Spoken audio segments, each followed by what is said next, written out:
Bekerja dengan kematian selalu mengingatkanku, suatu hari nanti aku akan menyusul mereka.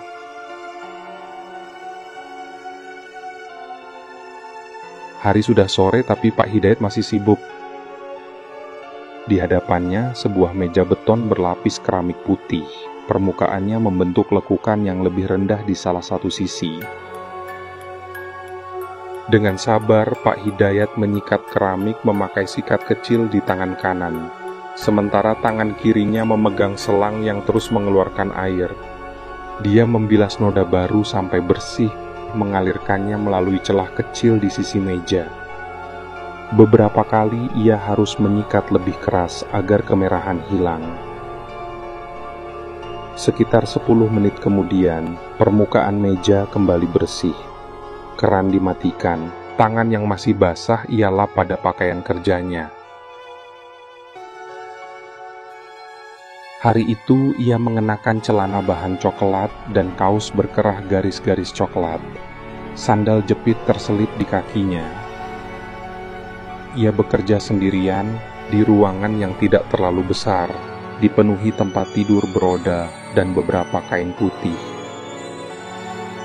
Sudah sekitar 15 tahun ia di ruangan ini, 15 tahun pula ia bekerja bersama penghuni ruangan itu. Selesai membersihkan meja keramik besar, Pak Hidayat beralih ke sisi ruangan. Dia mengambil beberapa kain putih yang menggunung di atas tempat tidur beroda, melipatnya satu persatu, lalu memasukkan ke lemari kecil di sudut. Pekerjaannya belum selesai. Masih ada tempat tidur beroda yang berantakan, didorong satu persatu, disusun rapi di belakang ruangan. Pintu ruangan tiba-tiba terbuka. Seorang perempuan menyembul dari balik pintu, seragam putih-putihnya jelas menunjukkan ia seorang perawat. "Belum pulang, Pak?" tanyanya. "Belum, Neng," jawab Pak Hidayat ramah. "Sudah sore loh, Pak, mending pulang aja," katanya sambil tersenyum. "Mungkin sedikit lagi. Kalau sudah ada perintah boleh pulang, ya saya pulang. Takutnya nanti ada pasien," ujar Pak Hidayat tertawa kecil. Perawat itu ikut tertawa. "Ya sudah, Pak, saya tinggal ya." "Iya, Neng." Perawat itu pergi. Tak lama, Pak Hidayat keluar dari ruangan, menutup pelan pintu. Di daun pintu terpasang papan, kamar mayat. Ya, Pak Hidayat adalah penjaga kamar mayat. Usianya 65, tidak muda lagi, namun tubuhnya masih cukup kuat untuk bekerja. Daripada diam di rumah, ia memilih tetap berkegiatan sekalian membantu orang lain. Karena itu, ia ikhlas menjalani pekerjaan meski bayaran tidak seberapa. Kadang ia juga membantu memandikan jenazah. Apapun yang bisa ia lakukan sebab niatnya sederhana, membantu sesama manusia. Sore itu, Pak Hidayat berjalan pelan menuju musala di belakang rumah sakit, tak jauh dari kamar mayat. Waktu salat maghrib hampir masuk. Beberapa menit kemudian ia sampai, lalu sholat maghrib bersama beberapa perawat dan tukang parkir. Setelah salam, satu persatu mereka pamit meninggalkan musala. Pak Hidayat belum mau beranjak. Ia ingin berzikir dan mengaji. Lagi pula, kalau sewaktu-waktu ada yang memerlukan bantuannya, mereka tahu dia ada di musala, jadi gampang dicari. Ia mengaji hingga waktu Isya tiba. Usai sholat Isya, barulah Pak Hidayat meninggalkan musala, kembali ke kantornya yang gelap dan sumpek. Pintu kamar mayat masih tertutup. Sekitar situ sunyi sekali. Pak Hidayat memilih duduk di kursi panjang warna putih di depan ruangan. Beberapa menit duduk, kelopak matanya berat. Perlahan ia mengantuk dan akhirnya tertidur. Kira-kira 1 jam, sampai seorang perawat pria membangunkannya. "Pak Hidayat, bangun Pak," ujar perawat itu sambil menepuk pundaknya. Pak Hidayat terperanjat bangun. Ternyata yang membangunkannya adalah perawat pria dari unit gawat darurat. Tidak sendirian, dua temannya ikut mendorong tempat tidur beroda. Di atasnya terbaring sosok tubuh yang tertutup kantung mayat kuning. Ini korban kecelakaan, Pak. Jelas perawat itu. Meninggal beberapa jam yang lalu, identitasnya belum diketahui. Polisi sedang menyelidiki, jadi mayatnya dititip di sini sampai keluarganya bisa dihubungi. Tolong masukkan ke kamar mayat ya, Pak. Kami harus kembali menangani pasien di UGD. Pak Hidayat mengangguk. Ketiganya lalu pergi. Ia mendorong tempat tidur beroda sampai ke depan pintu kamar mayat, membuka pintu, memasukkan tubuh itu, lalu menutup kembali pintu. Setelahnya, ia kembali ke kursi putih itu. Malam ini sepertinya panjang, dan kantuknya datang lagi. Untuk mengusir dingin dan kantuk, Pak Hidayat memutuskan ke kantin. Jam menunjukkan pukul 10 malam. Rumah sakit makin sepi. Ia berjalan tertatih menuju kantin. Beberapa menit kemudian ia kembali dengan segelas kopi hangat. Uap mengebul dari permukaan gelas. Ia menggenggamnya hati-hati agar tangan tidak terbakar. Sampai di depan kamar mayat, ia melihat seorang ibu parubaya duduk di kursi panjang itu. Bajunya bermotif kembang-kembang, celana hitam, rambut panjang dijepit ke atas. Wajahnya sayu, air mata mengalir. Pak Hidayat pelan-pelan mendekat. "Ibu sedang menunggu mayat yang di dalam ya?" tanyanya, duduk di sebelah. "Iya, Pak," jawab ibu itu parau. Ternyata keluarga jenazah yang tadi sudah datang, pikir Pak Hidayat. "Nama ibu siapa?" "Saya Susanti, Pak," ucapnya pelan. "Saya Hidayat, penjaga kamar mayat. Keluarga yang lain mana, Bu?" Ibu itu diam, menyeka mata.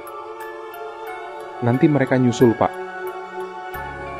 Dari nada suaranya yang sendu, jelas ia sedang berduka. Wajar, siapapun pasti terpukul kehilangan anak karena kecelakaan, batin Pak Hidayat.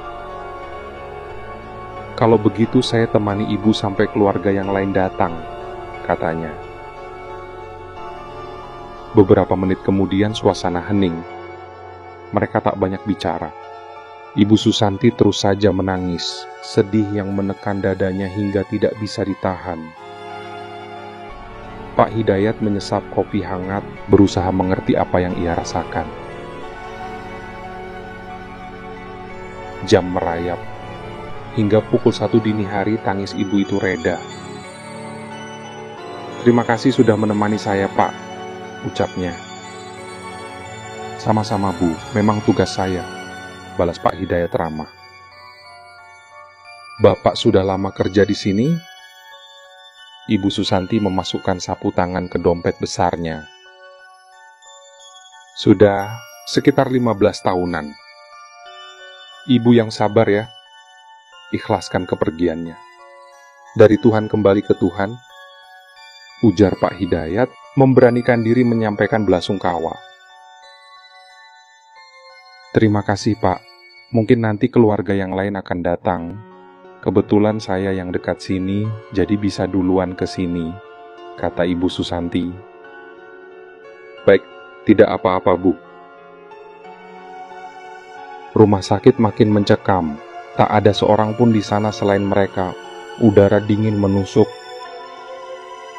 "Di sini seram ya, Pak." Ibu Susanti mulai ketakutan. "Tidak apa-apa, Bu. Memang begini. Jam segini paling cuma ada suster jaga di bangsal. Tidak perlu takut," ujar Pak Hidayat. Baru saja ia bicara, terdengar suara benda jatuh dari dalam kamar mayat. Darahnya mengalir cepat. Bulu kuduknya berdiri. Ibu Susanti ikut bergidik. Gangguan seperti ini sudah sering dialami Pak Hidayat. Hampir setiap hari, walau tetap saja rasa takut itu selalu datang bersamaan. "Suara apa itu, Pak?" tanya Ibu Susanti. "Biarkan saja, Bu, biasa, jangan dihiraukan." Pak Hidayat mencoba menenangkan, tapi tidak berhasil. Ibu Susanti sudah ketakutan. "Saya takut, Pak. Apalagi ini tempat asing," ucapnya mendekat. "Mereka nggak akan berani macam-macam kok, Bu," balas Pak Hidayat. Ibu Susanti tak menjawab. Ia malah sibuk menoleh ke setiap sudut, matanya menyisir ruangan, wajahnya tegang. Waktu bergulir, malam kian larut. Mereka hanya diam, seakan tenggelam di kesunyian. Beberapa menit kemudian, terdengar suara seorang wanita bersenandung dari dalam kamar mayat. Senandung itu diselingi tawa cekikikan. "Pak, suara siapa itu?" Napas Bu Susanti memburu. Jantung Pak Hidayat ikut berdegup cepat. "Sudah, biarkan saja, Bu," ucap Pak Hidayat, bingung harus berkata apa. Sebenarnya ia tahu, itu suara wanita penunggu kamar mayat. Sosok yang sudah ia kenal sejak tahun pertama bekerja di sana. Konon, wanita itu pernah meninggal di rumah sakit itu pada zaman Belanda. Wujudnya menyeramkan, baju lusuh compang-camping, rambut panjang, bagian sekitar mata hangus. Konon pula matanya hancur dan berlubang. Sosok itu sering duduk di meja memandikan mayat, penunggu tertua di kamar itu. Ia senang bersenandung dan tertawa cekikikan di tengah malam. Ribuan kali Pak Hidayat mendengarnya sampai sedikit terbiasa. Namun kali ini suara senandung semakin dekat, semakin keras, makin menyeramkan. "Pak, saya takut," bisik Bu Susanti. "Tenang, Bu, dia nggak akan mencelakai kita. Ibu tak perlu takut, biarkan saja." Pak Hidayat menenangkan. Akhirnya suara itu menghilang, sunyi kembali turun. Bu Susanti pun sedikit tenang. Tak lama Bu Susanti menjerit. Pak Hidayat tersentak. Dari jendela di sisi pintu kamar mayat, Bu Susanti melihat wajah seorang wanita. Pucat, mata hancur, menyeringai ke arahnya dari sela-sela tirai putih. Sosok itu mengintip. Pak Hidayat ikut menoleh dan melihatnya juga. Dadanya seperti diremas. Ia mencoba tegar. Di dalam hati, ia berzikir, mencoba melawan rasa takut. Bu Susanti tak bisa, ia terus histeris. Pak Hidayat berusaha menenangkan, namun gagal. Bu Susanti bangkit dan lari sekencang-kencangnya, meninggalkan Pak Hidayat yang masih duduk. Ia menghilang di gelapnya lorong rumah sakit. Sosok wanita itu pun lenyap. Pasti Bu Susanti lari ke kantor perawat, batin Pak Hidayat. Ia tetap menunggu kamar mayat dengan sabar. Saat azan subuh berkumandang, ia menyempatkan sholat. Usai dari musala, kamar mayat sudah ramai.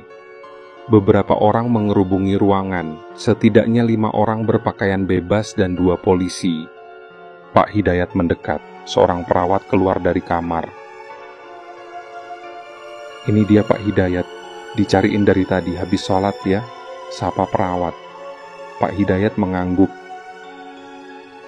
"Ini keluarga dari jenazah yang tadi saya titipkan. Polisi sudah berhasil mengidentifikasi." Jelas perawat. Seorang wanita muda dan pria muda keluar dari kamar mayat. Wajah si wanita basah oleh air mata. Pria di sampingnya memeluknya erat, sepertinya pasangan suami istri. "Pak Bowo, ini Pak Hidayat, petugas kamar mayat yang menunggui almarhumah," ujar perawat memperkenalkan. "Saya mewakili keluarga istri saya. Terima kasih sudah menjaga jenazah ibu dari istri saya," kata Pak Bowo sambil menjabat tangan Pak Hidayat. Pak Hidayat bingung. "Loh, ini jenazah ibu dari istri bapak, bukannya jenazah seorang anak muda?" tanya Pak Hidayat. "Bukan Pak, Ini ibu mertua saya. Beliau mengalami kecelakaan saat perjalanan ke rumah istri saya. Pak Hidayat terkejut. Bukankah Bu Susanti tadi mengaku ibu dari jenazah yang ada di dalam? Kalau boleh tahu siapa nama ibu mertua Anda? Namanya Susanti Ayuningsi, Pak. Seluruh persendian Pak Hidayat mendadak lemas. Semalaman suntuk ia menjaga jenazah itu bersama seorang ibu bernama Susanti. Ia masih sulit percaya. Saat melihat jenazah dari dekat, ternyata benar wanita parubaya yang tadi malam bersamanya adalah Ibu Susanti yang kini terbujur kaku. Ia menjaga jenazah Ibu Susanti bersama Ibu Susanti sendiri. Pak Hidayat bergidik hebat. Rasanya mustahil, tapi itulah yang terjadi. Akhirnya jenazah Bu Susanti dibawa pulang setelah dimandikan. Matahari mulai meninggi. Pak Hidayat hanya mampu menatap dari kejauhan. Di dalam hati, kebingungan bercampur ngeri. Ia duduk bersama aroma malam yang belum hilang. Mungkin malam itu Bu Susanti juga menunggu kedatangan anaknya. Mungkin ia ketakutan berada di kamar mayat yang gelap dan pengap sendirian. Belum lagi penghuni kamar mayat yang lain sama menakutkannya. Karena itu ia keluar meminta ditemani Pak Hidayat. Jauh di dalam hati, ia juga sedih harus meninggalkan keluarga dan anak perempuannya. Ia menahan air mata atau mencoba menahannya. Ya, mungkin itulah yang arwah Bu Susanti rasakan, ketakutan. Kita semua memang takut akan kematian, itu kenyataannya. Kehidupan dan kematian hanya dipisahkan selembar tirai tipis, tirai yang menjaga pertunjukan agar tetap berjalan. Di depan tirai, jiwa-jiwa memainkan perannya, baik buruk, sedih, senang, tamak, munafik. Sampai suatu hari, satu persatu waktu habis, mereka menanggalkan peran, melangkah ke belakang layar, berdiri di balik tirai bernama kematian. Mereka hanya bisa memperhatikan hidup di seberang sana. Hidup pada akhirnya adalah tentang meninggalkan dan ditinggalkan, tentang bagaimana kita memainkan peran sebagai manusia sebaik-baiknya sebelum waktu habis. Sejauh apapun kita melangkah, sepintar apapun kita menghindar, sehebat apapun kita di dunia, kita akan terbaring sendiri di tanah. Kita tidak pernah bisa menampik bahwa kematian adalah masa depan dari setiap makhluk yang hidup, termasuk saya dan kamu. Sadarilah itu, tanamkan di dalam diri, agar kita menjalani peran masing-masing dengan baik sebagai manusia. Bukan hanya soal diri sendiri, tapi tentang orang-orang di sekitar. Jadilah pribadi yang betul-betul menghayati peran itu, sehingga ketika tirai ditutup, kita bisa melangkah ke belakang layar dengan hati yang tenang, menemui pencipta dengan senyum yang lebar, dan keyakinan bahwa peran kita tidak sia-sia.